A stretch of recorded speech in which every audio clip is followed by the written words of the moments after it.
지금 우리는 기계가 사람을 대신하는 시대에 살고 있다. 문장을 쓰고 그림을 그리고 심지어 인간의 표정을 흉내낸다. 놀랍고 편리하지만 어느 순간 묘한 두려움이 찾아온다. 사람만 할 수 있는 일은 이제 뭐가 있는 걸까?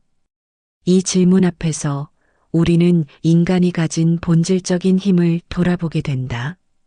결론부터 말하면 그것은 지혜다. 지식은 축적할 수 있지만 지혜는 경험과 성찰 없이는 닿을 수 없다. 지식은 검색으로 찾을 수 있지만 지혜는 관계 속에서만 다듬어진다. 지식은 빠르지만 지혜는 느리다. 그래서 더욱 값지다. 공자는 지식보다 먼저 사람됨을 가르친 철학자다. 그는 배우기만 하고 생각하지 않으면 어둡고 생각만 하고 배우지 않으면 위태롭다고 했다. 생각과 배움 사이 무엇이 중요한지를 꿰뚫은 사람이었다. 이제 우리는 다시 묻는다. AI는 무엇을 모방할 수 있고 인간은 무엇을 지켜야 하는가? 그 물음 앞에서 공자의 가르침을 다시 살펴보고자 한다. 첫 번째, 인공지능은 인을 배울 수 없다. 공자는 인이란 사람을 사랑하는 것이다라고 말했다. 그에게 있어 인은 인간됨의 시작이자 모든 도덕의 근본이었다. 단순한 친절이나 도와주는 행동이 아니라 타인의 아픔을 내 일처럼 여기는 마음, 그것이 바로 인이다. 인공지능은 수많은 데이터를 학습하고 감정의 표현까지 흉내낼 수는 있어도 그 마음의 깊이까지 느끼지는 못한다. AI는 상황을 판단하고 적절한 반응을 계산해낸다. 그러나 사람의 고통을 이해하려면 단지 상황을 아는 것으로는 부족하다. 그 속에 담긴 사연과 말없는 침묵의 무게를 감지해야 한다. 공감은 연산이 아니라 감흥이다. 마음이 움직일 때 비로소 진짜 이해가 시작된다. 한 여성은 병원 대기실에서 노인이 물컵을 놓치는 장면을 보았다. 손이 떨려 물이 바닥에 쏟아졌지만 아무도 다가가지 않았다. 직원도 바빠서 눈치만 보고 있었고 사람들은 스마트폰만 바라보고 있었다. 그녀는 조용히 일어나 걸레를 가져와 물을 닦고 말없이 새 컵을 건넸다. 노인은 그녀를 한참 바라보더니 아무 말 없이 천천히 고개를 숙였다. 그 짧은 장면 속에는 말로는 표현할 수 없는 감정이 오갔다. 이는 설명할 수 있는 것이 아니라 느낄 수 있는 것이다. 그래서 공자는 지식보다 먼저 인을 가르쳤다. 당신도 마음의 눈을 열어라. 진짜 지혜는 거기에서부터 자라난다. 두 번째, 예는 관계의 질서를 세우는 힘이다. 공자는 예가 아니면 보지도, 듣지도, 말하지도, 움직이지도 말라고 했다. 그에게 예는 단순한 형식이 아니었다. 예는 사람 사이의 경계이자 존중의 방식이며 인간관계를 부드럽게 연결하는 지혜였다. 기계는 절차를 따르고 순서를 지킨다. 그러나 예의 진짜 힘은 마음의 무게를 조절하고 관계의 거리를 지켜주는 데 있다. 예가 사라지면 친함은 무례가 되고 호의는 침해로 바뀐다. AI는 역할을 수행할 수 있지만 감정의 선을 헤아릴 수는 없다. 한 남성은 오랜 친구의 장례식에 참석했다. 수십 년을 함께한 친구였지만 그는 유족에게 많은 말을 하지 않았다. 그저 친구의 마음을 공감하며 무거운 눈빛으로 곁에 앉았다. 침묵 속에는 어떤 말보다 큰 위로가 담겨 있었다. 얘는 말로 하는 것이 아니다. 행동의 크기가 아니라 마음의 결이 담겨야 한다. 기계는 무엇을 할지는 알지만 언제 멈춰야 할지는 모른다. 얘는 멈춤의 철학이며 감정의 여백을 지키는 힘이다. 사람을 아끼는 법은 얘를 아는 데서 시작된다. 세 번째, 기술은 명령을 따르지만 사람은 마음을 본다. 인공지능은 명령어와 알고리즘에 따라 움직인다. 입력된 조건을 바탕으로 최적의 판단을 도출하고 가장 효율적인 결과를 산출한다. 그러나 인간의 마음은 수학적 조건처럼 단순하지 않다. 겉으로 드러난 행동과 말투 뒤에는 수많은 감정이 얽혀 있다. 공자는 말을 듣고는 그 행실을 보고 행실을 보고는 그 마음을 살펴야 한다고 말했다. 즉, 사람을 이해하려면 겉모습을 넘어 진심까지 헤아려야 한다는 것이다. 기계는 말은 이해하지만 그 말의 맥락과 눈빛, 침묵의 결까지는 읽지 못한다. 한 초등학교에서 AI 학습 진단 시스템을 도입했다. AI는 학생들의 진도와 성취도를 빠르고 정확하게 분석했다. 그러던 중 한 학생의 성적이 갑자기 떨어지기 시작했다. AI는 단순히 학습 부진으로 판단했지만 담임교사는 그 아이의 표정과 말투가 달라진 것을 눈치챘다. 대화를 나눠보니 부모님의 이혼으로 인한 정서적 충격이 원인이었다. 성적의 문제는 지능이 아니라 마음의 상처였던 것이다. AI는 결과를 분류할 수 있다. 하지만 그 결과 뒤에 숨은 아픔은 감지하지 못한다. 사람의 진심을 읽는 건 분석이 아니라 직관이며 계산이 아니라 공감이다. 공자의 가르침처럼 진짜 지혜는 표면 너머를 보는 데 있다. 눈에 보이는 것만으로 사람을 판단하지 말라. 마음을 보는 힘이 인간다움의 핵심이다. 네 번째, 충은 계산이 아닌 진심에서 나온다. 공자는 군자는 충으로서 사람을 섬긴다고 말했다. 충은 단순한 충성심이 아니다. 상대에게 마음을 다해 진심을 다하는 태도, 그것이 충이다. 기계는 명령에 복종하지만 사람은 관계와 의미에 반응한다. AI는 지시에 따라 움직이지만 인간은 마음이 움직여야 행동한다. 그 차이가 곧 진심이다. 충은 누가 시켜서가 아니라 스스로 선택하는 마음의 태도다. 그래서 충은 복종이 아니라 공감해서 자란다.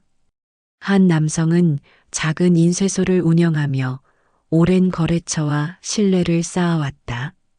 어느 날 대형 업체에서 더 좋은 조건으로 거래를 제안했다. 수익만 본다면 당연히 옮기는 것이 맞았다. 하지만 그는 이렇게 말했다. 돈은 더 벌 수 있지만 신뢰는 한번 무너지면 끝이잖아요. 결국 그는 기존 거래처와의 관계를 지켰고 그 결정은 몇 년 뒤 위기 상황에서 상대가 먼저 손을 내미는 결과로 돌아왔다. 기계는 이익을 따져 최선의 선택을 한다. 하지만 충은 언제나 이익보다 마음을 앞세운다. 공자의 충은 주어진 역할을 넘어서는 정서적 책임이다. 관계는 진심을 바탕으로 유지되며 그 진심이 충으로 드러난다. 당신도 누군가에게 충을 다하고 있는가? 그것이 신뢰를 지탱하는 힘이다. 다섯 번째, 선은 공감의 철학이다. 공자는 그것이 곧 도다. 자기가 원하지 않는 것을 남에게 베풀지 말라고 말했다. 설한 단순한 배려가 아니라 타인의 입장에서 생각하는 능력이다. AI는 통계로 사람을 이해하려 하지만 사람은 감정의 결을 통해 공감한다. 기계는 이해는 할 수 있어도 느낌은 가질 수 없다. 설한 그런 느낌에서 자라는 도덕이다. 내가 당하면 싫을 일을 남에게 하지 않는 것, 그 단순한 원칙이야말로 인간관계의 핵심이다. 한 주민센터 직원은 민원인에게 응대하면서 불친절하다는 항의를 종종 받았다. 그러던 어느 날 자신이 병원에서 비슷한 대우를 받은 일이 있었다. 설명도 없이 기다리게 하고 무표정한 태도로 대했다. 그 순간 그는 깨달았다. 내가 그동안 얼마나 무심했는지. 그날 이후 그는 민원인의 얼굴을 먼저 보고 인사부터 건넸다. 태도 하나가 관계를 바꾼 것이다. 선은 고도로 발달한 감정 지능이다. 그것은 AI가 따라올 수 없는 인간 고유의 윤리이다. 설을 모르면 말은 공허해지고 관계는 차가워진다. 공감 없는 세상은 무표정한 기계와 다르지 않다. 공자의 선은 결국 사람을 사람답게 만드는 연민의 힘이다. 지금 당신의 말과 행동엔 그 힘이 깃들어 있는가? 6번째, 공자는 배움보다 먼저 인격을 가르쳤다. 공자는 배우기만 하고 생각하지 않으면 어둡고 생각만 하고 배우지 않으면 위태롭다고 말했다. 그러나 그는 단순히 지식의 습득을 넘어 사람됨을 먼저 강조했다. 배움은 머리를 채우는 일이지만 인격은 마음을 세우는 일이다. AI는 지식을 축적할 수 있지만 인격을 갖추지는 못한다. 공자는 군자의 조건으로 박학다식보다 겸손함과 성실함을 먼저 들었다. 그에게 학문은 수단이지 목적이 아니었다. 학문의 마지막은 반드시 인품으로 귀결되어야 한다고 보았다. 한 강연자가 교육봉사 현장에서 아이들에게 무엇을 알고 싶니라고 묻자 한 아이는 이렇게 말했다. 나는 똑똑한 사람이 되는 것보다 좋은 사람이 되고 싶어요. 그 말은 그 어떤 해답보다 깊은 울림을 주었다. 지식은 검색으로 얻을 수 있지만 인격은 삶으로 다져야 한다. 기계는 지시엔 반응하지만 양심은 갖지 못한다. 공자는 그래서 도덕 없는 배움을 경계했다. 머리가 아닌 가슴으로 배우는 사람이 되어야 한다. 진짜 교육은 사람을 쓸모있게가 아니라 바르게 만드는 것이다. 7번째, 기계는 법은 알지만 도는 모른다. 공자는 도를 아는 자는 작은 이익을 따라 움직이지 않는다고 가르쳤다. 도는 규칙이 아니라 삶을 이끄는 근본 방향이다. 법은 행위의 옳고 그름을 판단하지만 도는 그 선택의 이유를 묻는다. 기계는 조건이 맞으면 실행하고 틀리면 중단한다. 그러나 사람은 어떤 선택이 왜 옳은지를 스스로 고민해야 한다. AI는 법을 따라 판단할 수 있지만 그 속에 담긴 인간의 가치를 이해하지는 못한다. 도는 수학이 아니라 철학이다. 그리고 철학은 감정 없는 연산으로는 만들어지지 않는다. 한 공공기관에서 민원 자동 응답 시스템을 운영했다. 절차상 규정은 잘 지켰지만 한 노인의 요청이 끝내 거절되었다. 담당자가 나서 규정을 다시 검토했고 예외 조항을 적용해 도움을 줄 수 있었다.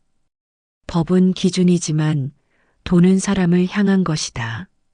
공자는 도를 벗어난 행동은 아무리 절차가 맞더라도 그릇된 것이라 보았다.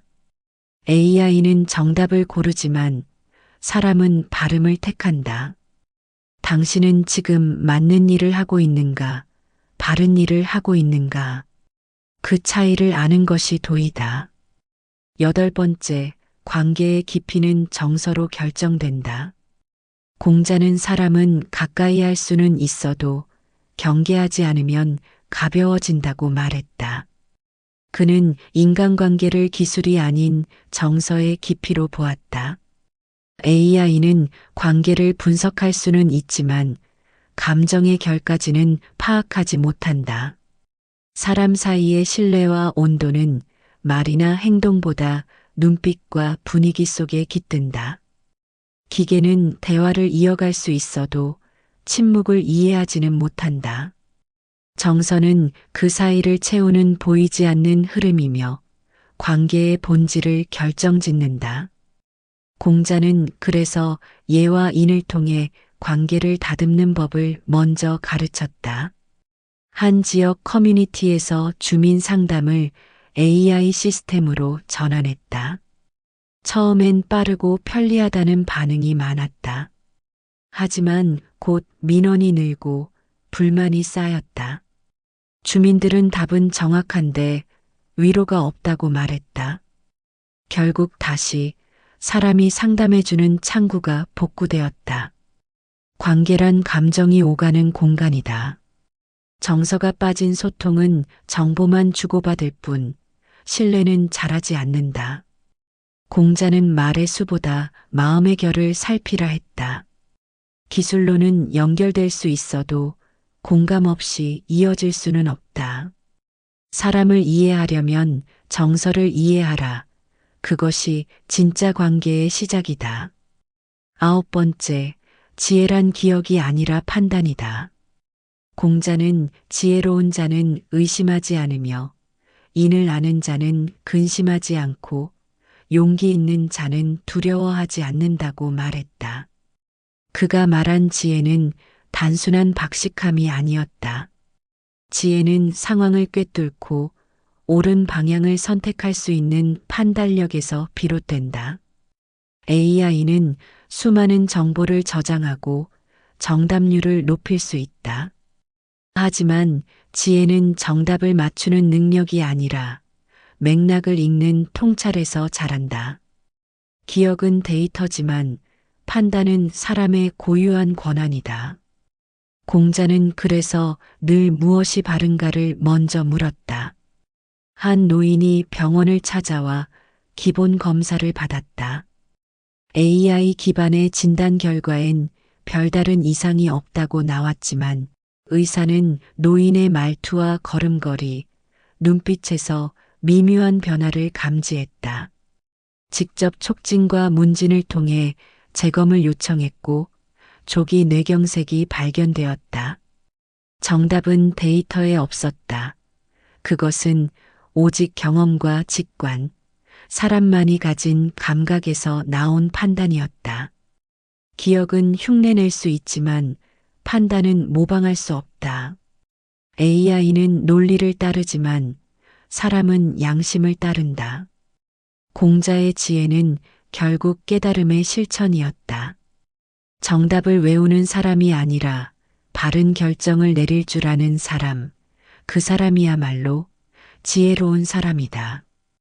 10번째, 사람과 사람 사이엔 격이 필요하다. 공자는 군자는 자신을 높이고 남을 낮추지 않는다고 말했다. 이 말 속에는 인간관계에서 반드시 지켜야 할 격의 철학이 담겨 있다. 격이란 우열이 아니라 서로에 대한 존중의 거리이며 질서다. 기계는 위계 없이 기능을 수행하지만 사람과 사람 사이에는 보이지 않는 선이 있다. 그 선을 넘어설 때 관계는 흔들리고 말은 가벼워진다. 격은 위험이 아니라 절제다. 아무리 가까운 사이라도 일정한 경계를 지킬 줄 아는 것이 성숙이다. 한 조직의 신입 직원은 회식 자리에서 선배와 너무 쉽게 말을 섞었다. 처음엔 친근하게 보였지만 어느 순간 분위기가 무거워졌다. 그는 경계 없이 다가간 것이 예의 없는 행동이 될 수 있다는 걸 뒤늦게 알았다. 그 일이 있고 난 후 그는 말수를 줄이고 태도를 달리했다. 관계는 서서히 회복되었다. 공자는 관계의 핵심을 예와 격으로 보았다.